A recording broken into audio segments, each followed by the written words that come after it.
여러분, 요즘 전 세계 경제가 한 사람의 입만 바라보느라 목이 다 실지경이죠. 바로 도널드 트럼프 대통령인데요.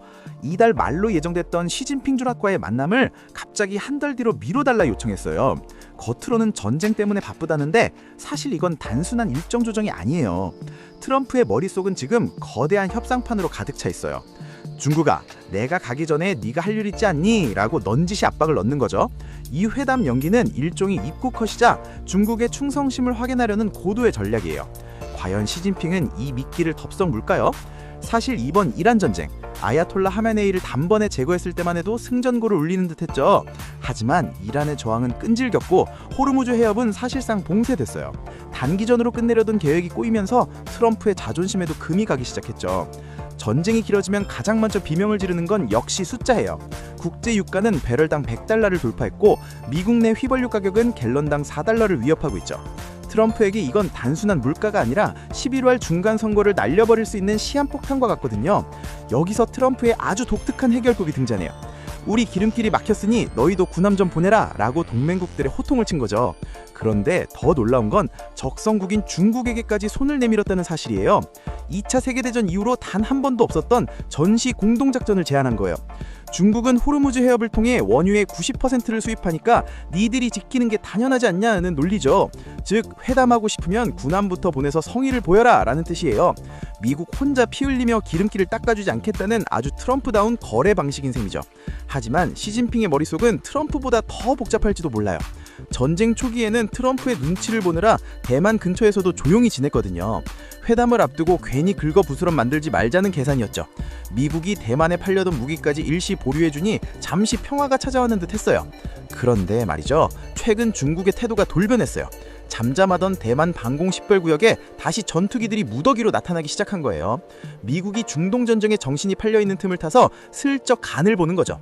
너희 이쪽까지 신경 쓸 여유가 있니? 라고 묻는 무력 시위인 셈이에요. 이건 일종의 테스트예요. 미국의 자원과 시선이 중동으로 쏠린 사이 대만 해협의 주도권을 가져오려는 전략이죠. 시진핑은 트럼프가 진퇴양난에 빠졌다는 걸 누구보다 잘 알고 있어요. 겉으로는 평화를 말하지만 뒤로는 미국의 대응 능력을 시험하고 있는 거예요. 여기서 잠깐 트럼프가 절대 넘지 못하게 설정한 레드라인 지표들이 있어요. 월가에서는 국채금리 연 4.5%, 휘발유 가격 $4를 주목하고 있죠. 이 수치들을 넘어서면 트럼프도 결국 고집을 꺾고 항복할 수밖에 없다는 분석이에요. 지금 경제 지표들은 이미 위험 수준에 도달했고요. 미국 금융자문회사 리서치 어필리이츠의 롭 아노트 의장에 따르면 트럼프는 주식시장보다 채권 금리에 더 예민하게 반응한다고 해요. 금리가 오르면 정부가 갚아야 할 이자만 연간 $1조 넘어가거든요. 전쟁도 돈이 있어야 하지 라는 현실적인 문제가 발목을 접는 거예요. 그래서 더더욱 중국이나 다른 나라들의 비용 분담이 절실한 상황이죠. 하지만 믿었던 동맹국들도 예전 같지 않아요. 독일과 영국은 이번 전쟁은 유럽의 전쟁이 아니다 라며 파병에 선을 그었어요. 미국의 미국 제일주의에 지친 유럽이 독자 생존의 길을 걷기 시작한 거죠. 수십 년간 이어온 대서양 동맹이 사실상 해체되는 순간이에요. 심지어 프랑스의 마크롱 대통령은 미국의 안보 우산을 믿지 못하겠다며 핵무기를 늘리겠다고 선언했어요. 독일과 손잡고 독자적인 핵 개발까지 고민할 정도라니 상황이 얼마나 심각한지 아시겠죠? 이제 유럽은 미국을 든든한 보호자가 아니라 위험한 이웃으로 보기 시작했어요.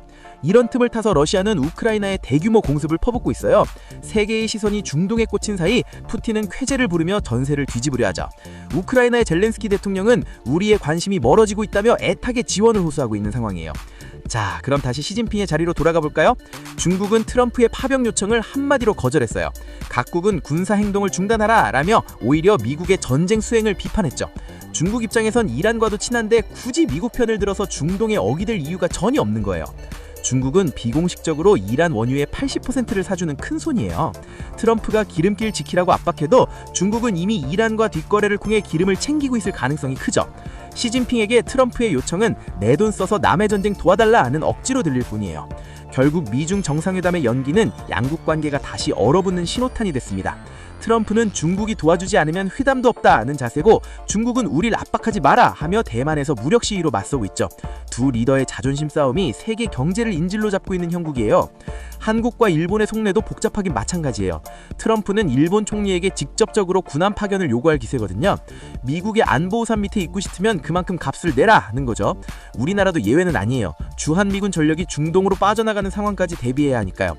생각해보면 이 모든 혼란의 핵심은 결국 각자 도생이에요. 미국은 돈 안 쓰는 전쟁을 원하고 중국은 미국의 약정을 파고들고 유럽은 미국을 떠나려 하죠. 과거처럼 미국이 대장 노릇하며 모두를 이끌던 시대는 이제 끝났다는 걸 보여주는 걸까요? 특히 에너지와 공급망은 이제 생존의 문제예요. 중동에서 총소리가 울릴 때마다 우리 주머니 속 기름값이 요동치는 이유죠. 이제 어느 한 나라에 의존하는 시대는 지났어요. 우리 스스로 치밀하고 영리한 외교 전략을 짜지 않으면 이 경랑 속에서 살아남기 힘들 거예요. 트럼프는 정말 한 달 뒤에야 중국으로 갈까요? 아니면 지지율이 더 떨어지기 전에 전쟁을 멈추고 타협할까요? 확실한 건 트럼프는 수치가 나빠지면 언제든 입장을 바꾸는 거래의 기술을 발휘할 거라는 점이에요. 다만 그 대가가 무엇일지가 관건이겠죠. 시진핑도 대만 카드를 만작거리며 트럼프의 인내심을 테스트할 거예요. 이번 회담 연기는 단순한 시간 벌기가 아니라 누가 이 판의 주도권을 쥐느냐를 결정하는 거대한 심리전이에요. 두 사람의 머릿속엔 오직 자국의 이익과 권력 유지뿐이라는 사실이 명확해지고 있어요. 전쟁과 외교 그리고 경제 지표가 뒤섞인 이 복잡한 퍼즐 속에서 여러분은 어떤 결말이 기다리고 있다고 보시나요? 여러분의 생각을 댓글로 들려주세요. 다음 영상에서 만나요. 감사합니다.